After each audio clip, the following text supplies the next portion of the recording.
The Cubs and the Reds proving on Thursday that boys will be boys, and this boy about to journey into manhood, if you will. Kyle Hendricks, his first career start, but he got off to a rocky beginning. He's already down 2-0 in the bottom of the first, and then Ramon Santiago caps off a 3-run inning for the home team with the ribby single into left, and a great start for the Reds as they lead 3-0. But Hendricks would settle in the top of the second. Here comes his first career K, courtesy of Chris Heisey down on the foul tip. Let's go top five now. A 4-1 game. Homer Bailey in a 2-on-2-out jam facing the youngster Arismendy Alcantara. That's his first major league hit. A 2-run double to get the Cubs right back in it. It's now a 4-3 ball game. Now we move to the sixth, and Bailey runs into more trouble, but of a different kind. This time facing Starlin Castro, who leads off the inning. Castro checks his swing on the 0-2 pitch, but Bailey comes up a little bit gimpy.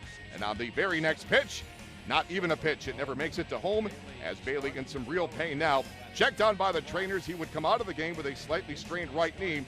He did have a precautionary MRI, but is not expected to miss his next start. Now we go bottom six. Hendricks in a 2-on-2-out jam, but down goes Jay Bruce to close the inning. Hendricks struck out the side, and following that rocky first, he was pretty good. 6 innings of 4-run ball with 7 Ks. Still 4-3 top 8. Cubs have the tying run at third, one away for Castro as he faces Jonathan Broxton. And a base hit to tie it. Alcantara will score. Castro makes it 4-4. So it's a brand new ball game as we go top 9, and this is when things would get interesting. With one away, Aroldis Chapman facing Nate Shearholtz, and he puts that one right into the backstop. On the very next pitch, high and tight on Shearholtz again.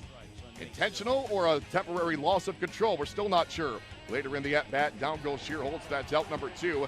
Now the Cubs are really fired up as Anthony Rizzo leads the charge. Has a few choice words for Chapman, including a 12-letter gem in there, I suspect.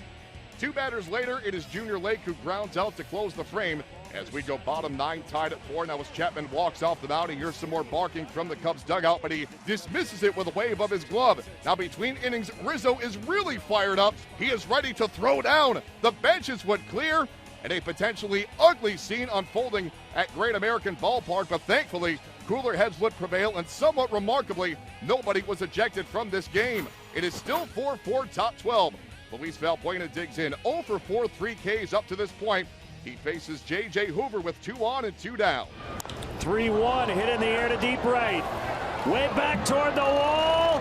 Off the glove of Schumacher, and he's down.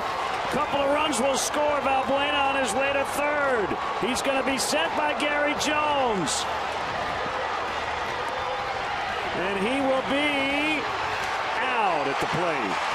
Now this did undergo a crew chief review for a possible violation of the home plate collision rule, but the out call stands nonetheless. The damage done as the Cubs avoid the 5-game sweep with a 6-4 12-inning win, snapping their season-high losing skid at 6 and putting an end to the Reds' winning streak at 5.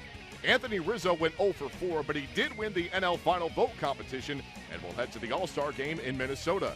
In other news, Brandon Phillips will undergo surgery on Friday to repair the torn ligament in his left thumb.